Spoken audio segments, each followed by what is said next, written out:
നമസ്കാരം പ്രിയപ്പെട്ടവരെ, രാഹുൽ മാങ്കൂട്ടത്തിൽ എന്ന പാലക്കാട് എംഎൽഎയുടെ അറസ്റ്റാണ് ഇപ്പോൾ അന്തരീക്ഷത്തിൽ ഏറ്റവും പ്രധാനപ്പെട്ട വാർത്തയായും രാഷ്ട്രീയ ചർച്ചയായും നിലനിൽക്കുന്നത്. അതുകൊണ്ട് തന്നെ പാലക്കാട് എന്ന് പറയുന്ന നിയോജകമണ്ഡലം, ആ നിയോജകമണ്ഡലത്തിൽ ഇനി എന്തായിരിക്കും സ്ഥിതി എന്നുള്ള കാര്യങ്ങളെല്ലാം തന്നെ ചർച്ച ചെയ്യേണ്ടത് ഒരു വളരെ പ്രധാനപ്പെട്ട ഒരു കാര്യമാണ്. അക്കാര്യമാണ് ഇന്ന് നമ്മൾ ചർച്ച ചെയ്യുന്നത്. നിലവിൽ രാഹുൽ മാങ്കൂട്ടത്തിനെതിരെ പ്രധാനമായും 3 പരാതികളും 3 കേസുകളുമാണ് വന്നിരിക്കുന്നത്. അതിൽ മൂന്നാമത്തെ പരാതിയിലാണ് രാഹുൽ മാങ്കൂട്ടത്തിലിനെ തന്ത്രപൂർവ്വം കേരള പോലീസിന്റെ പ്രത്യേക അന്വേഷണ സംഘം കൊടുക്കുന്ന ഒരു രീതി ഉണ്ടായിട്ടുള്ളത്. അയാളെ അറസ്റ്റ് ചെയ്യാൻ കഴിഞ്ഞു എന്നുള്ളത് കേരള പോലീസിനെ സംബന്ധിച്ച് വലിയൊരു പൊൻതൂവലാണ്. കാരണം 1ഉം 2ഉം കേസുകളിൽ നമ്മൾ കണ്ടതാണ്, കേരള പോലീസിന്റെ പിടികൊടുക്കാതെ അയാൾ ഒളിവിൽ പോവുകയും മാത്രമല്ല കേരള പോലീസിനെ ദക്ഷിണേന്ത്യൻ സംസ്ഥാനങ്ങളിൽ മുഴുവൻ ഓടിക്കുകയും ചെയ്ത കാഴ്ചയൊക്കെ നമ്മൾ കണ്ടതാണ്. എന്തായാലും ഇക്കാര്യത്തിൽ ഇരകൾക്ക് നീതി ലഭിക്കേണ്ടത് വലിയൊരു ആവശ്യമാണ്. അതിജീവിതകളായിട്ടുള്ള ആളുകൾക്ക് നീതി കിട്ടണം എന്നുള്ളതും അത്യാവശ്യമാണ്. ഈ ഒരു വിഷയത്തിൽ കോൺഗ്രസ് പാർട്ടി സ്വീകരിച്ച ഒരു മാതൃകാപരമായ നിലപാട് എന്ന് പറയുന്നത്, ആദ്യം തന്നെ ആദ്യത്തെ പരാതിക്കാരിയുടെ വോയിസ് ക്ലിപ്പ് ചാനലുകളിലൂടെ വാർത്തകളായി പുറത്തു വന്ന ഘട്ടത്തിൽ തന്നെ രാഹുൽ മാങ്കൂട്ടത്തിലിനെ പാർട്ടിയിൽ നിന്നും ഒരു പരാതിയോ ഒപ്പം തന്നെ ഒരു കേസോ ഇല്ലാതെ തന്നെ സസ്പെൻഡ് ചെയ്തു എന്നുള്ളത് കോൺഗ്രസിനെ സംബന്ധിച്ച് ഏറ്റവും തലയുയർത്തി നിൽക്കാവുന്ന ഒരു നടപടിയായിരുന്നു. ഒപ്പം അതുകൂടാതെ തന്നെ അയാളെ കോൺഗ്രസിന്റെ ഏറ്റവും പ്രധാനപ്പെട്ട പോഷക ഘടകമായിട്ടുള്ള യൂത്ത് കോൺഗ്രസിന്റെ സംസ്ഥാന അധ്യക്ഷ പദത്തിൽ നിന്നും രാഹുൽ മാങ്കൂട്ടത്തിലിനെ നീക്കി എന്നുള്ളതും കോൺഗ്രസിനെ സംബന്ധിച്ച് പിന്നീട് നടന്ന തദ്ദേശ തെരഞ്ഞെടുപ്പിലെ നേട്ടങ്ങൾക്ക് നിദാനമായി എന്നത് വളരെ പ്രധാനപ്പെട്ട ഒരു കാര്യമാണ്. അക്കാര്യത്തിൽ കർശന നിലപാടെടുത്ത നേതാക്കളെ നമ്മൾ ഓർക്കേണ്ടതുണ്ട്. പ്രതിപക്ഷ നേതാവ് വി.ഡി. സതീശൻ, ഒപ്പം തന്നെ മുൻ പ്രതിപക്ഷ നേതാവായിട്ടുള്ള രമേശ് ചെന്നിത്തല, മുൻ KPCC അധ്യക്ഷനായിട്ടുള്ള K. മുരളീധരൻ, ഈ നേതാക്കളുടെ കടുത്ത സമ്മർദ്ദത്തിനൊടുവിലാണ് കോൺഗ്രസ് നേതൃത്വത്തിന് ഇത്തരമൊരു ശക്തമായ നടപടിയിലേക്ക് പോകേണ്ടി വന്നത് എന്നുള്ളത് ഒരു വസ്തുതയാണ്.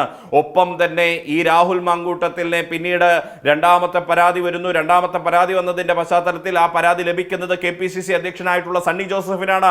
ആ പരാതി ലഭിച്ചതിന്റെ പിന്നാലെ തന്നെ ഇയാളെ കോൺഗ്രസ് പാർട്ടിയിൽ നിന്നും പുറത്താക്കി എന്നുള്ളതും കോൺഗ്രസിന് ഈ ഒരു ഘട്ടത്തിൽ തലയുയർത്തി നിൽക്കാൻ കഴിയുന്നതിന്റെ ഒരു പരമപ്രധാനമായിട്ടുള്ള ഒരു കാര്യമായിട്ട് നമുക്ക് കാണാം. ഇനിയിപ്പോൾ പാലക്കാടേക്ക് വരുന്ന ഒരു ഘട്ടത്തിൽ, പാലക്കാട് വരുന്ന നിയമസഭാ തെരഞ്ഞെടുപ്പിൽ ഏറ്റവും കൂടുതൽ രാഷ്ട്രീയ ആരോപണമായി പാലക്കാട് മാത്രമല്ല 140 മണ്ഡലങ്ങളിലും കോൺഗ്രസിനെതിരെ പ്രധാന രാഷ്ട്രീയ ആയുധമായി LDFും BJPയും എല്ലാം തന്നെ ഉന്നയിക്കുന്നത് ഈ രാഹുൽ മാങ്കൂട്ടത്തിലിന്റെ ബലാത്സംഗ പരാതിയായിരിക്കും, രാഹുൽ മാങ്കൂട്ടത്തിനെതിരായിട്ടുള്ള ബലാത്സംഗ കേസുകളായിരിക്കും എന്നുള്ളത് ആർക്കും തർക്കമില്ലാത്ത ഒരു കാര്യമാണ്. ഈ ഒരു അവിതർക്കിതമായ ഒരു വിഷയത്തിൽ കോൺഗ്രസ് അതിനെ എങ്ങനെ പ്രതിരോധിക്കുമെന്നുള്ളത് കണ്ടറിയണം. ഒപ്പം തന്നെ പാലക്കാട് നിയോജക മണ്ഡലത്തിൽ നിലവിൽ രാഹുൽ മാങ്കൂട്ടത്തിൽ കോൺഗ്രസ്സുകാരനല്ല, അയാൾ കോൺഗ്രസിൽ നിന്ന് പുറത്താക്കിയതാണ്. അതുകൊണ്ട് തന്നെ കോൺഗ്രസിന്റെ MLA അല്ല.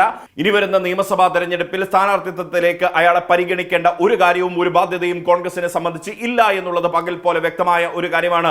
അതുകൊണ്ട് പാലക്കാട് നിയോജക മണ്ഡലത്തിൽ പകരം ആരായിരിക്കും സ്ഥാനാർത്ഥി എന്നുള്ള ചർച്ചകൾ തുടങ്ങിയിട്ടുണ്ട്. അവിടെ പാലക്കാട് DCC അധ്യക്ഷനായിട്ടുള്ള A. തങ്കപ്പനെ അവിടെ സ്ഥാനാർത്ഥിയാക്കണമെന്നുള്ള ആവശ്യം പാർട്ടിയിൽ വലിയൊരു വിഭാഗം ഉന്നയിക്കുന്നുണ്ട്. അതിന്റെ ഒരു പ്രധാനപ്പെട്ട ഒരു കാര്യം എന്ന് പറഞ്ഞു കഴിഞ്ഞാൽ, ഷാഫി പറമ്പിൽ പാലക്കാട് MLA ആയ ഘട്ടത്തിൽ അതിന് പിന്നാലെ വടകരയിൽ ലോക്സഭാ തെരഞ്ഞെടുപ്പ് വരുന്ന ഒരു സാഹചര്യത്തിൽ, ലോക്സഭാ തെരഞ്ഞെടുപ്പിന്റെ പശ്ചാത്തലത്തിൽ വടകരയിൽ ഒരു സർപ്രൈസ് സ്ഥാനാർത്ഥിയായി ഷാഫി പറമ്പിലിനെ കോൺഗ്രസ് അവതരിപ്പിക്കാൻ തീരുമാനിച്ച ഘട്ടത്തിൽ അവിടെ ഉയർന്നു കേട്ട സ്ഥാനാർത്ഥി പേരുകളിൽ ഒന്ന് നിലവിലെ പാലക്കാട് DCC അധ്യക്ഷനായിട്ടുള്ള A. തങ്കപ്പന്റേത് കൂടിയാണ്. അതിന് മറികടന്നുകൊണ്ടാണ് രാഹുൽ മാങ്കൂട്ടത്തിൽ അപ്രതീക്ഷിതമായി അവിടേക്ക് കടന്നു വരുന്ന ഒരു സാഹചര്യം ഉണ്ടായിട്ടുള്ളത്.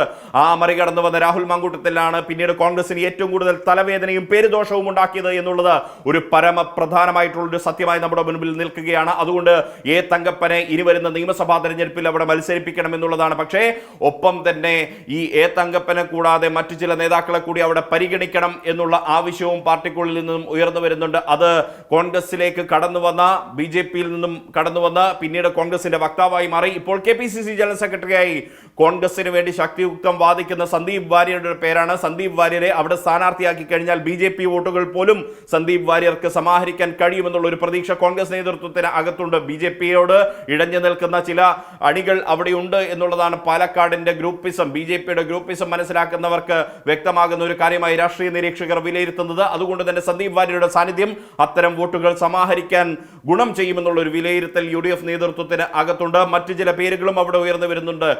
വനിതാ നേതാക്കളെ അവിടെ മത്സരിപ്പിക്കണം എന്നുള്ളത് പ്രധാനപ്പെട്ട കനകോലു റിപ്പോർട്ടിൽ ഉണ്ട് എന്നുള്ളതാണ് നമുക്ക് മനസ്സിലാക്കാൻ കഴിയുന്നത്. അങ്ങനെയെങ്കിൽ നിലവിലെ MP ആയിട്ടുള്ള ശ്രീകണ്ഠന്റെ ഭാര്യ കൂടിയായിട്ടുള്ള KA തുളസിയുടെ പേര്, അവർ KPCC ജനറൽ സെക്രട്ടറി ആയിട്ടുള്ള ആളാണ്. നേരത്തെ നിയമസഭാ തെരഞ്ഞെടുപ്പിൽ മത്സരിച്ച് പരിചയമുള്ള ആളാണ് KA തുളസി. മാത്രമല്ല കോൺഗ്രസിന്റെ പാലക്കാട് ജില്ലയിലെ ഏറ്റവും ശക്തിയായ നേതാക്കളിൽ ഒരാൾ കൂടിയാണ് KA തുളസി. KA തുളസിയുടെ പേര് വരുന്നു. ഒപ്പം തന്നെ രമ്യ ഹരിദാസിന്റെ പേര്, നിലവിലെ KPCC ജനറൽ സെക്രട്ടറി രമ്യ ഹരിദാസിന്റെ പേരും പാലക്കാട് നിയോജക മണ്ഡലത്തിൽ പരിഗണിക്കപ്പെടണമെന്നുള്ള ആവശ്യം ഉയർന്നു വരുന്നുണ്ട്. അതിൽ KA തുളസിയുടെ പേരായിരിക്കും വനിതാ നേതാക്കളാണെങ്കിൽ മുൻഗണനയിലേക്ക് വരിക. എന്തായാലും കോൺഗ്രസ് വളരെ തന്ത്രപൂർവ്വം ആലോചിച്ചു മാത്രമേ തീരുമാനമെടുക്കുകയുള്ളൂ. കാരണം പാലക്കാട് സീറ്റിൽ 2ാം സ്ഥാനത്ത് നിൽക്കുന്നത് BJP ആണ്. BJPക്ക് ഒരു സീറ്റ് നൽകിയെന്ന പേരുദോഷം കോൺഗ്രസിന് കേൾക്കാൻ വയ്യ. അതിൽ തന്നെ CPM വളരെ തന്ത്രപൂർവ്വമായിരിക്കും പാലക്കാട് നിയോജക മണ്ഡലത്തെ സംബന്ധിച്ച് രാഷ്ട്രീയ നീക്കം നടത്തുക എന്നുള്ള വിവരമാണ്. അവിടെ ഒരു മുതിർന്ന നേതാവിനെ തന്നെ മത്സരിപ്പിച്ച് പാലക്കാട് CPMന്റെ സ്ഥാനം 3-ൽ നിന്നും 2-ലേക്കോ അല്ലെങ്കിൽ 1-ലേക്കോ എത്തിക്കാനുള്ള ഒരു സാഹചര്യം ഉണ്ടാക്കുക എന്നുള്ളതാണ് CPM നേതൃത്വം പരിശോധിക്കുന്നത്. അതിന്റെ ഒരു പ്രധാനപ്പെട്ട ഒരു കാരണം അവിടെ പാലക്കാടിനെ സംബന്ധിച്ച് പാലക്കാട് നിയോജക മണ്ഡലത്തിൽ കോൺഗ്രസിനെതിരെ CPIM ശക്തമായ പ്രചരണവും പ്രവർത്തനവും അഴിച്ചുവിട്ട് കഴിഞ്ഞാൽ അതിന്റെ ഗുണഫലം പോവുക BJPക്ക് കൂടിയാണ് എന്ന തിരിച്ചറിവ് കൂടിയാണ്. അതുകൊണ്ട് തന്നെ CPM അവിടെ രാഷ്ട്രീയ തന്ത്രം രൂപീകരിക്കുമ്പോൾ അത് കർശനമായ രീതിയിലുള്ള ഒരു നയതന്ത്രമായിട്ടായിരിക്കും അവിടെ രാഷ്ട്രീയ തന്ത്രം അവർ പ്രയോഗിക്കുക എന്നുള്ളതാണ്. കോൺഗ്രസിനെ അടിക്കുമ്പോൾ തന്നെ അത് BJPയെ പ്രതിരോധിക്കാനുള്ള ഒരു അടി കൂടിയായിട്ടായിരിക്കും CPM അവിടെ ഉപയോഗിക്കുക എന്നുള്ളതാണ്. BJPയുടെ സ്ഥാനാർത്ഥിയെ ഒരുപക്ഷെ ജില്ലാ അധ്യക്ഷനായിട്ടുള്ള പ്രശാന്ത് ശിവന്റെ പേരുകൾ അടക്കം അവിടെ ഉയർന്നു വരുന്നുണ്ട്. മുതിർന്ന നേതാക്കളുടെ പേരുകൾ ഉയർന്നു വരുന്നുണ്ട്. K സുരേന്ദ്രന്റെ അടക്കം പേരുകൾ ഉയർന്നു വരുന്നുണ്ട്. അതുകൊണ്ട് തന്നെ സ്ഥാനാർത്ഥി നിർണയത്തിൽ UDFനെയും LDFനെയും സംബന്ധിച്ച് തന്ത്രപൂർവ്വമുള്ള നീക്കമായിരിക്കും ഏറ്റവും ഗുണം ചെയ്യുക. പ്രത്യേകിച്ച് രാഹുൽ മാങ്കൂട്ടത്തിലിന്റെ ഈ ബലാത്സംഗ പരാതികളും കേസുകളും അന്തരീക്ഷത്തിൽ നിൽക്കുന്ന സാഹചര്യത്തിൽ രാഹുൽ മാങ്കൂട്ടത്തിൽ കോൺഗ്രസിനെയും UDFനെയും വലിയ പ്രതിരോധത്തിലാക്കിയ സാഹചര്യത്തിൽ